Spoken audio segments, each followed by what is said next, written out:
السلام علیکم ورحمۃ اللہ وبرکاتہ۔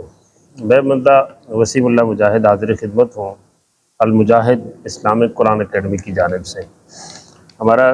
قاعدہ نادرہ کورس چل رہا ہے اور اس میں نصاب کے طور پہ ہے نورانی قاعدہ۔ آج میں اپنی کہانی اپنی زبانی آپ سے عرض کرنا چاہتا ہوں کہ میرا شعبہ قاعدہ نادرہ کے ساتھ تعلق کب سے ہے اور کیسے ہوا۔ بندہ وسیم اللہ مجاہد کا تعلق پاکستان کے صوبہ کے پی کے ہزارہ کے شہر ہری پور ہزارہ سے ہے، اور میں نے ابتدائی طور پہ حفظ راولپنڈی کی تحصیل کہوٹہ سے کیا، پھر تجوید قرات قاری نور الحق صاحب رحمۃ اللہ تعالیٰ علیہ سے ہری پور ہزارہ میں کی، اور پھر اسی طرح بعد میں کتب کہ کچھ سال دارالعلوم پندری میں مولانا یوسف خان جو فاضل دیوبند تھے علیہ الرحمہ ان کے ہاں، اور آخر میں دورہ حدیث متخصص ثانیہ دارالعلوم دیوبند جامعہ حقانیہ کوڑا تک میں کیا۔ مجھے اچھی طرح یاد آتا ہے کہ میں نے اپنے بچپن میں جب سکول کا زمانہ تھا، دوسری آپ کہہ لیں تیسری چوتھی کہہ لیں، اس زمانے میں اپنے ہی گھر میں اپنے ہی بھائی سے،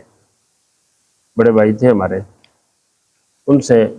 قاعدہ پڑھا تھا، اور مجھے اور تو کچھ یاد نہیں ہے کہ کون سا قاعدہ تھا، لیکن اس کے جو الفاظ تھے ضربہ جربہ ابل فعل میں، یہ الفاظ مجھے بس یہی چار اس قاعدے کے سبق کے یاد ہیں، اور مجھے کوئی یاد نہیں ہے۔ بس قاعدے کی پوری کلاس کا اور قرآن کریم کا پورے سیکھنے کا جو زمانہ ہے ابتدائی زندگی کا، اس میں مجھے قرآن کریم کا ایک موقع یاد ہے کہ قرآن کریم پڑھتے ہوئے مجھے زور سے چھینک آئی تھی، اور اس چھینک سے جیسے بندے سے چھینٹیں پڑتی ہیں، منہ سے کچھ تھوک نکل جاتا ہے، وہ کچھ اس طرح کا معاملہ تھا۔ تو اس پہ پھر ایک یہ موقع یاد ہے، اور ایک نورانی کا یسر القرآن کے یہ الفاظ کہ ابل فعل میں جربہ ضربہ یہ یاد ہے۔ بعد میں جب میں نے یہ الفاظ اب دیکھے ہیں تو یہ یسر القرآن میں ہے، اس سے اندازہ یہ ہوتا ہے مجھے کہ میں نے ابتدائی زندگی کے اندر یسر القرآن پڑھا ہے۔ یسر القرآن نام سے بہت سارے قاعدے شائع ہوئے ہیں، تقریباً 14-15 قاعدے ہیں، ان کے اوپر بھی میں نے تحقیق کی ہے، اور انشاءاللہ اس کے اوپر بھی ایک ویڈیو بنائیں گے کہ یسر القرآن میں ایک قاعدہ ایسا ہے جو قادیانیوں کا ہے، باقی یسر القرآن جو ہے وہ دیگر حضرات کے ہیں، اور کہاں کہاں سے ہیں، کب شائع ہوئے ہیں، کیا ہوئے ہیں۔ یسر القرآن بھی بہترین قاعدہ ہے، بغدادی قاعدہ بھی بہترین ہے، نورانی قاعدہ تو لاجواب قاعدہ ہے۔ تو یسر القرآن جو قادیانی قاعدہ ہے یہ نورانی قاعدے سے پہلے کا ہے، اور بغدادی قاعدہ اس سے بھی پہلے کا ہے۔ تو قاعدوں کی جو پرانی تاریخ ہے وہ نہیں ملتی۔ جی ہاں، بہرحال عرض کر رہا تھا کہ میں سن 1999 میں تجوید کے پہلے سال میں تھا کہ ہمارے ایک استاد تھے، افغانی تھے، انہوں نے مجھے کہا کہ بیٹا میں فلاں مدرسے میں ظہر کے بعد ناظرہ پڑھاتا ہوں، تو آپ نے کل میری جگہ کلاس لینی ہے، غالباً جمعرات کا دن تھا۔ تو میں ظہر سے پہلے ہی کافی سارا پیدل راستہ تھا، چل کے ان کے ہاں چلا گیا مدرسے میں، تو کافی سارے بچے تھے وہاں، دیگر اساتذہ بھی تھے، تو میں اپنے استادوں کی کلاس کے اندر بیٹھ گیا کہ میں ان کی جگہ آج کلاس لینے آیا ہوں، اور میں تجوید کے پہلے سال کا طالب علم تھا۔ بچوں نے مجھے کچھ قرآن کریم سے سنایا، کچھ قاعدے سے سنایا۔ اس دوران ایک بچے کا سبق تھا نورانی قاعدے کے حروف مرکبات تختی نمبر 2 کا، اور اس نے مجھے جو ہے وہ سبق سنایا، با تا سا نون یا، یہ جو ہے تا یا سا یا با یا، اس طرح کے الفاظ یہ مجھے سنایا۔ تو بہرحال میں نے بچے سے سن تو لیا، لیکن جب پڑھانے کی باری آئی تو عموماً یا الف با تا حروف ایسے الگ الگ لکھے ہوئے نظر سے گزرے ہیں، یا پھر ان الذین پوری عربی عبارتیں جیسے قرآن میں ہوتی ہیں وہ نظر سے گزری ہیں۔ اپنے شعور کے زمانے میں، حفظ اور تجوید کے زمانے میں، یہ مرکبات کی جو تختی تھی کہ ایک ایک حروف سے جوڑ کے لکھے ہوئے ہیں، لیکن عبارت کی طرح نہیں پڑھتے اعراب کے ساتھ، بلکہ پڑھتے مفردات کی طرح ہوئے ہیں، تا یا نون اس طرح پڑھتے ہیں۔ تو مجھے کچھ عجیب سا لگا۔ میں نے بچے سے اتنا ہی کہا کہ بیٹا آپ نے جو سبق مجھے سنایا ہے اسی کو آپ یاد کر لیں۔ بس یہ دن اور آج کا دن، میں پھر اس کے بعد مدرسے گیا اور قاعدہ تلاش کیا، نورانی قاعدہ مجھے ملا، اور پھر میں نے اس میں غور کرنا شروع کیا کہ یہ کیا ہے۔ سارے قاعدے کو ایسے سرسری نظر سے دیکھا، غور سے دیکھا کہ تختی نمبر اول مفردات، تختی نمبر دو مرکبات، ایسے دیکھا۔ پھر مختلف قاعدے دیکھے اور کہ یہ کیا ہے، کیوں لکھا ہے، پہلے کیوں ہے، بعد میں کیا ہے، سبق میں کیوں ہے، سبق کا اگلے پچھلے کے ساتھ ربط کیوں ہے، یہ ایک سبق کی مشق ہے یا یہ 2-3 سبقوں کی ایکسرسائز بنائی گئی ہے، ایک کی کیوں بنائی گئی ہے، 3-4 کی کیوں بنائی گئی ہے۔ اس طرح میں غور کرتا رہا اور میری زندگی کا یہ سفر 1999 سے شعبہ قاعدہ نادرہ کے ساتھ ایک خصوصی تعلق اور ایک خصوصی لگاؤ کے ساتھ ہی شروع ہوا۔ اس دوران میں نے اس سے لے کے اب تک ملک بھر سے اور بیرون سے جہاں تک میری رسائی ہوئی، میں نے سینکڑوں قاعدے جمع کیے، مختلف تمام مسالک کے، حتیٰ کہ ایسے لوگوں کے قاعدے بھی جمع کیے جس طرح شیعہ حضرات ہیں، قادیانی ہیں، ان کے کچھ قاعدے بھی جمع کیے، کچھ دیکھے اور ان کے ماہرین سے بھی جو ہے رابطہ ہوا، اساتذہ سے بھی ہوا، بات چیت بھی ہوئی، ان کا طریقہ تعلیم جاننے کی کوشش کی۔ جہاں بہت سارے قاعدے جمع کیے، وہیں قاعدہ نادرہ سے متعلق بہت ساری کتب جمع کی۔ ان کتب میں سب سے پہلے جو میری معلومات میں کتاب آئی وہ قاری شریف صاحب رحمۃ اللہ تعالی علیہ کی قواعد رجال قرآن ہے، بہترین کتاب ہے۔ پھر اسی طرح قاری عبدالغفور صاحب رحمۃ اللہ تعالی علیہ کی تدریس القرآن میری معلومات میں آئی۔ پھر اس طرح مختلف قاعدے جمع کرتا رہا اور پھر یہ ذوق شوق ہوا کہ جو قاعدے نادرے کے اندر مہارت رکھتے ہیں مختلف مسالک کے لوگ، دیوبندی، بریلوی، اہل حدیث وغیرہ، ان کا میں پوچھتا رہتا کہ کون ماہر ہے، تو جہاں پتہ چلتا ہے کہ فلاں بندہ ماہر ہے، کورس کرواتا ہے، یا جس طرح جمیعت تعلیم قرآن ٹرسٹ ہے یا اقرا سکول والے ہیں یا سکولوں والے یا دوسرے تیسرے مختلف کورسز کرواتے رہتے ہیں، اسی طرح اہل حدیث حضرات کا بھی سلسلہ ہے، بریلوی حضرات، سنی حضرات کا بھی سلسلہ ہے، تو ان مختلف قاعدوں سے، مختلف قاعدہ ناظرہ سے متعلق جو کتب ہیں ان سے، مختلف ماہرین سے میری ملاقات اور رابطہ ہوتا رہتا، اور یوں یہ سلسلہ 1999 سے شروع ہوا اور یہ 2025 تک یہ جاری و ساری ہے۔ اس دوران میری مولانا زاہد الراشدی صاحب مدد اللہ العالی سے ایک دفعہ بات ہوئی، تو مولانا سے میں نے پوچھا کہ شعبہ قاعدہ نادرہ کے حوالے سے کوئی اچھی کتاب آپ کے علم میں ہو جس میں اس شعبہ سے متعلق گہرائی سے بات کی گئی ہو، تو مولانا مجھے فرمانے لگے کہ بیٹا میرے پاس نحمیر، ہدایت النحو، جامی وغیرہ وغیرہ، ان کی شروحات ہر سال نئی سے نئی آتی ہیں، تقریض کے لیے، تصدیق کے لیے نئی سے نئی آتی ہیں، لیکن میرے پاس آج تک اس حوالے سے کہ بچوں کے اوپر کسی نے کام کیا اور شعبہ قاعدہ نادرہ پہ کام کیا، اس حوالے سے کوئی نہیں آئی۔ پھر فرمانے لگے کہ جن کے اوپر بہت کام ہو چکا ہے، درسی جو کتب ہیں ان کے اوپر بہت کام ہو چکا ہے، ترجمے ہو چکے ہیں، شروحات ہو چکی ہیں، اشعار جو خاص خاص بیچ میں ان پہ کام ہو چکا ہے، اور جو بیچ میں خاص جگہ تھی ان پہ ہو چکا ہے، تراکیب کے ہو چکا ہے، یعنی کوئی کونا کھدرا، کوئی کنارہ، کوئی ایسی جگہ نہیں جس پہ کام نہ ہوا ہو۔ اس کے باوجود بھی لوگ ہر سال ذوق شوق سے اپنا بڑا پیسہ خرچ کرتے اس کے اوپر مزید کام کرتے جا رہے ہیں، لیکن شعبہ قاعدہ نادرہ کا جو شعبہ ہے اس میں کوئی کام جو ہے وہ اس طرح نہیں ہے جس طرح ہونا چاہیے، کوئی کتاب صحیح نظر نہیں آ رہی، کوئی نصاب نظر نہیں آ رہا۔ تو بہرحال اس سے مجھے مزید فکر مند ہوئی، میرے ذہن میں یہ تھا کہ مولانا راشدی صاحب مجھے درجنوں کتابوں کے نام بتا دیں گے تو میری جو پیاس ہے وہ بجھ جائے گی، میری ضرورت پوری ہو جائے گی، لیکن حضرت کے یہ الفاظ سن کے میرا ذوق شوق اور بڑا کہ اس شعبے میں کام کرنا چاہیے، اور ساتھ احساس بھی ہوا کہ اس شعبے میں کام کیوں نہیں کیا گیا۔ تو اپنے اساتذہ کی یہ بات یاد آئی کہ جس شعبے کی، جس چیز کی سب سے زیادہ ضرورت ہو اس کے اندر کام کرنا سب سے زیادہ اہمیت کا حامل ہوتا ہے، اور وقت کا تقاضا بھی وہ ہوتا ہے۔ اس دوران کتب کے ساتھ میرا تعلق بلا اختلاف مسلک اور بلا اختلاف موضوع، ہر موضوع اور ہر مسلک پہ کتابیں پڑھنا، جمع کرنا، دیکھنا، یہ میرا بچپن کا شوق ہے حفظ کے زمانے سے۔ جب میں حفظ میں تھا تو مجھے یاد ہے کہ میں نے معارف القرآن مفتی شفیع صاحب کی اور معارف القرآن مولانا ادریس کاندلوی صاحب کی، اور تفسیر عثمانی اور سیرت رسول کاندلوی صاحب کی، اور اسی طرح ہمارے استادوں کے پاس رسالے آتے تھے کراچی سے، ادارہ طلوع اسلام کے بہت سارے رسالے چھوٹے چھوٹے ہوتے تھے وہ، اور اس طرح کے دیگر کئی جو کتاب میرے ہاتھ چڑھی، بہت ساری کتابیں میں نے حفظ کے زمانے میں پڑھی، اور پھر تجوید کے زمانے میں بھی بہت ساری کتابیں میں نے پڑھی۔ اور اسی طرح میں جب شعبہ کتب میں تھا تو پہلے سال کے اندر میں نے مولانا یوسف علی دہلوی شریف رحمۃ اللہ علیہ کا جو سیٹ ہے آپ کے مسائل اور ان کا حل وہ کراچی سے منگوایا، اور اس طرح کتابوں کے ساتھ یہ سلسلہ اس وقت سے لے کے آج تک جاری و ساری ہے، اور اب بھی میرا زیادہ وقت کتب کے مطالعے میں گزرتا ہے، یہ میرا ذوق شوق ہے، اللہ تعالیٰ قائم و دائم رکھے۔ اس ذوق شوق کے اندر ایک کتاب میرے ہاتھ چڑھی، وہ کتاب تھی مولانا اسلم زاہد مرحوم کی۔ تو کتاب مجھے پسند آئی، میں نے ان سے نمبر لیا، کسی سے نمبر لیا، نمبر لے کے مولانا اسلم زاہد کے ساتھ میرا رابطہ رہا۔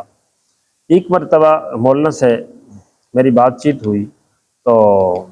میں نے بتایا کہ حضرت اس طرح کا معاملہ ہے، کوئی اس طرح کی کتاب کوئی ماہر آپ کی نظر میں ہے؟ تو کہنے لگے کہ یہ بہت اہم شعبہ ہے، اس شعبے کے اوپر آپ کام کریں، آپ کا ذوق بھی ہے، آپ باصلاحیت آدمی لگ رہے ہیں اور آپ کا تجربہ بھی لگ رہا ہے، آپ اس شعبے پہ کام کریں۔ پھر انہوں نے مجھے دو باتیں بتائیں۔ ایک تو یہ کہنے لگے کہ مولانا میں کسی کے ہاں درس تدریس کرتا تھا، تو اس وقت میں کرائے پہ ہوں اور اپنے کام کرنے کی کوشش کر رہا ہوں، لہٰذا یہ کہ اپنا کام کرنا ہے تو مشکلات سے گزرنا ہے، اس کے بغیر نہیں ہو سکتا۔ بے سر و سامانی کے اندر آپ کام کرنے کے لیے تیار ہو جائے تو آپ کام کر سکیں گے، ایک بات۔ دوسری بات انہوں نے مجھے حیران کن بتائی، کہنے لگے ہمارے دوستوں میں ایک شخص تھے، انہوں نے لاہور کے اندر کسی بڑے ادارے کا کوئی بڑی مسجد کا پروگرام بنایا کہ ہم یہاں مسجد بناتے ہیں۔ پھر اس دوست نے اپنے کسی میڈیسن کمپنی میں کام کرنے والے کسی دوست سے اس بات کا تذکرہ کیا کہ جی ہم یوں مسجد بنا رہے ہیں۔ تو وہ جو کمپنی کے اندر میڈیسن کمپنی کے اندر جو ساتھی کام کرتے تھے، انہوں نے میڈیسن کمپنی کے جو مالک تھے ان سے یہ بات کر دی کہ یوں ہمارے ایک دوست ہے وہ مسجد مدرسہ بنانا چاہتے ہیں۔ تو وہ جو میڈیسن کمپنی کے مالک تھے انہوں نے ان سے کہا کہ آپ اس طرح کریں،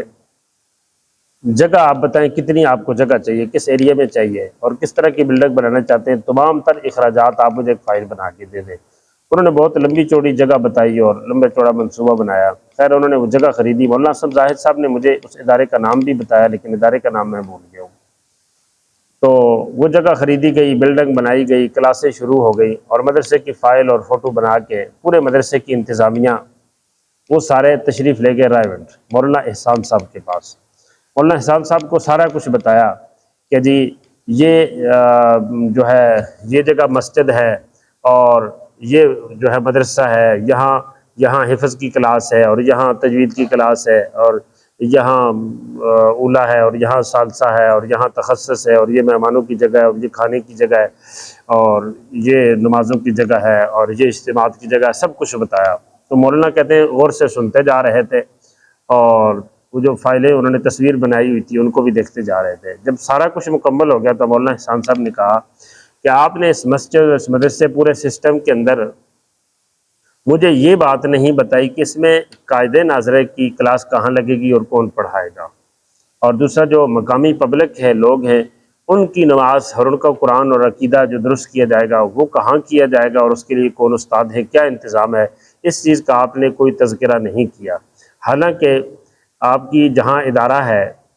تو اس کے آس پاس کے بچے اور آس پاس کی جو عوام ہے ان کا سب سے زیادہ حق ہے۔ آپ نے سوات، کوہستان، بلوچستان، افغانستان، دور دراز سے آنے والوں کے لیے تو بندوبست کیا ہے،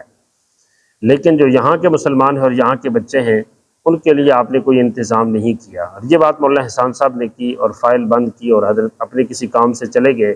اس فائل کی نہ تائید کی، نہ تصدیق کی، نہ اس مدرسے کی سرپرستی قبول کی۔ تو مولانا اسلم زاہد مرحوم یہ بات کہہ کے، مولانا اسلم زاہد شورۂ آفاق جو ہے نا وہ رائٹر ہے، مصنف ہے، ان کی کتابیں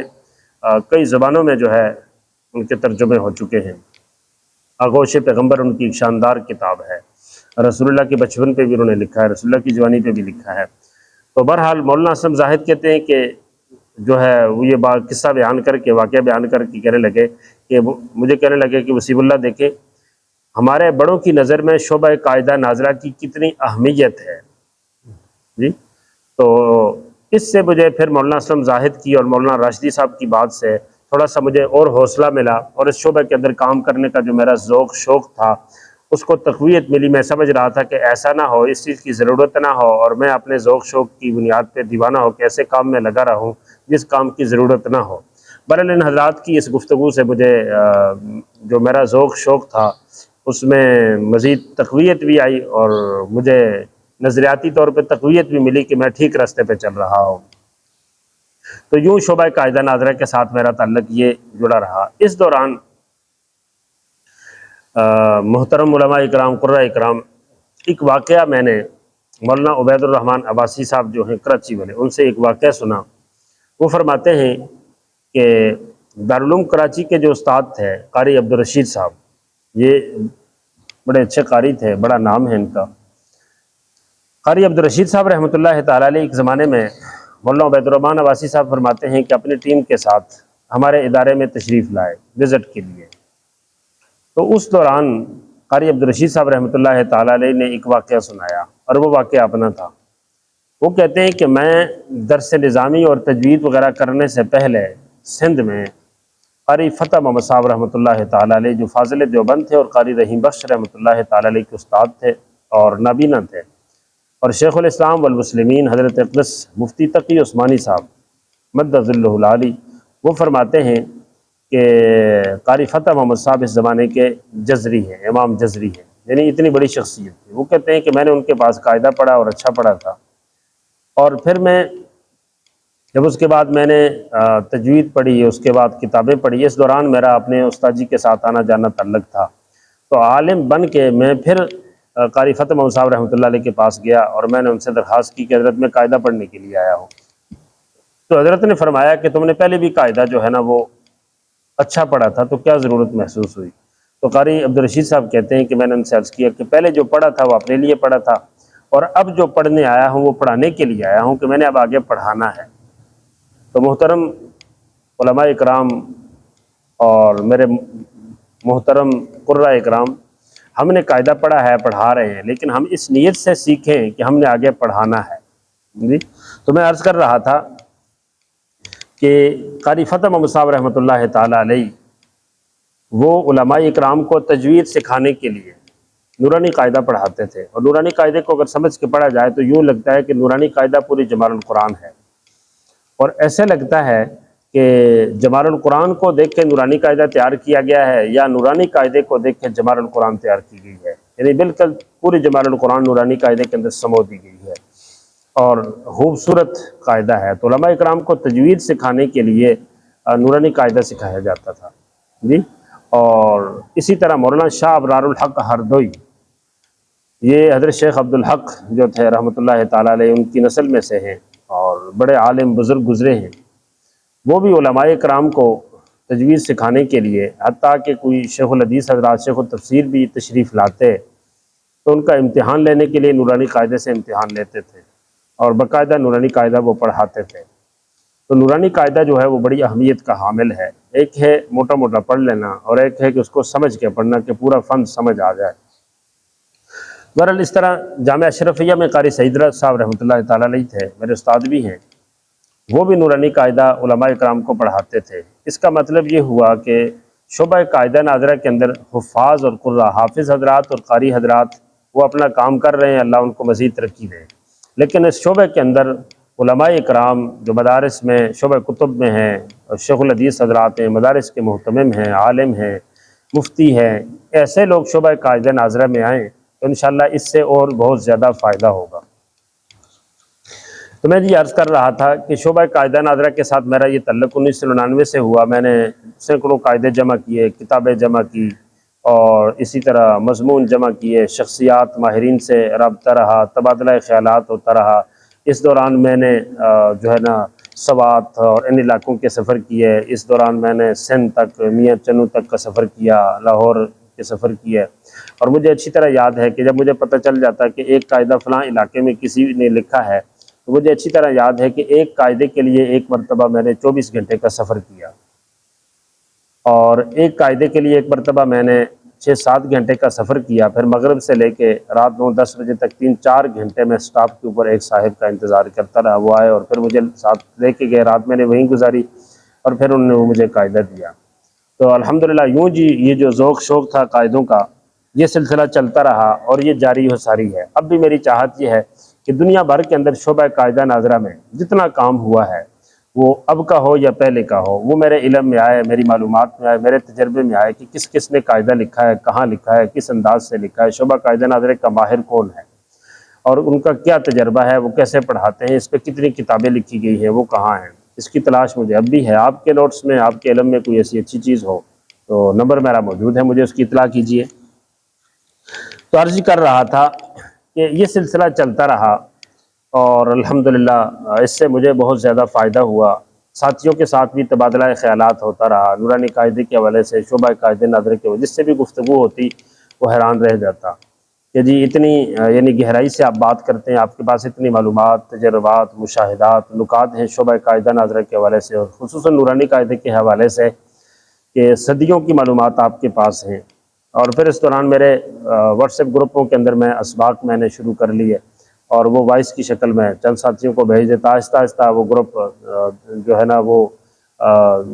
چند سو سے ہزاروں پہ چلا گیا، اور اب وہ ہزاروں میں واٹس ایپ گروپوں میں جو ہے نا وہ ایک ملک نہیں کئی ملکوں کے اندر وہ اسباق شیئر ہوتے ہیں، اور یہ سلسلہ الحمدللہ بڑھتا جا رہا ہے۔ اسی سلسلے کی ایک کڑی یوٹیوب کے اوپر کام بھی ہے۔ تو عرض کر رہا تھا کہ اس سلسلے کے دوران یعنی تحقیق، طلب، جستجو کے دوران اللہ تعالیٰ نے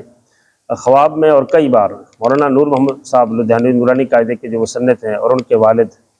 قاری علی محمد صاحب رحمۃ اللہ تعالیٰ علیہ، اور ان کے بیٹے حافظ قاری احمد حسن نور حسن، ان کی خواب میں بھی کئی بار جو ہے نا مجھے زیارت ہوئی، ملاقات ہوئی، اور شعبہ قاعدہ ناظرہ کے حوالے سے مجھے بہت ساری چیزیں وہاں سے سیکھنے کی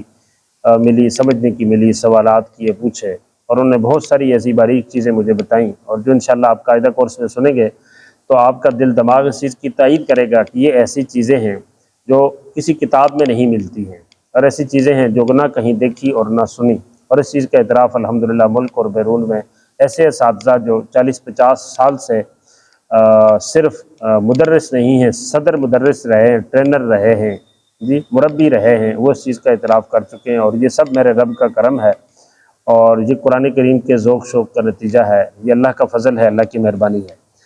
تو یہ اپنے 20-25 سالہ جو تجربہ ٹوٹا پھوٹا میں نے آپ کے ساتھ شیئر کیا، آپ کے سامنے رکھا، اس کے بعد میں اس نتیجے پہ پہنچا ہوں کہ شعبہ قاعدہ ناظرہ کے لیے بڑی مہارت چاہیے، بڑی معلومات، تجربہ چاہیے، اور میں اب سوچتا ہوں کہ میں اب جس تجربے کے اوپر پہنچا ہوں، اس سے آج سے 10-15 سال پہلے میں نے جن بچوں کو پڑھایا تو میں سمجھتا ہوں کہ بڑی کمزوری تھی۔ تو اسی طرح ہمارے معلمین، معلمات، شعبہ قاعدہ ناظرہ سے متعلق جتنے حضرات کام کر رہے ہیں، وہ تنظیمیں ہوں، وہ مکاتب ہوں، وہ نگران ہوں، وہ شعبہ حفظ ہو، شعبہ تجوید ہو، کوئی بھی ہو، تو ان کو شعبہ قاعدہ ناظرہ سے خصوصی تعلق پیدا کرنا پڑے گا، اور اس میں مہارت حاصل کرنی پڑے گی، اپنے اساتذہ کو ٹریننگ دینی پڑے گی، اس لائن میں آنا پڑے گا، اور یہ ایک انقلابی کام ہے۔ تو اللہ تعالیٰ سے دعا ہے کہ وہ ہمیں قرآن کریم کے ساتھ جوڑے رکھے اور اس فن کو سیکھنے کی توفیق نصیب فرمائے۔ آپ سے بھی یہی گزارش ہے کہ تمام اسباق کو توجہ سے سنیں اور بار بار سنیں، اور اپنے معلمین کو، معلمات کو، مساجد، مدارس کو، مسلمانوں کو اس چینل کی طرف متوجہ کریں کہ وہ اس کے اسباق سنیں، اور انشاءاللہ العظیم آپ کو اس سے بہت زیادہ فائدہ ہوگا۔ السلام علیکم ورحمۃ اللہ وبرکاتہ۔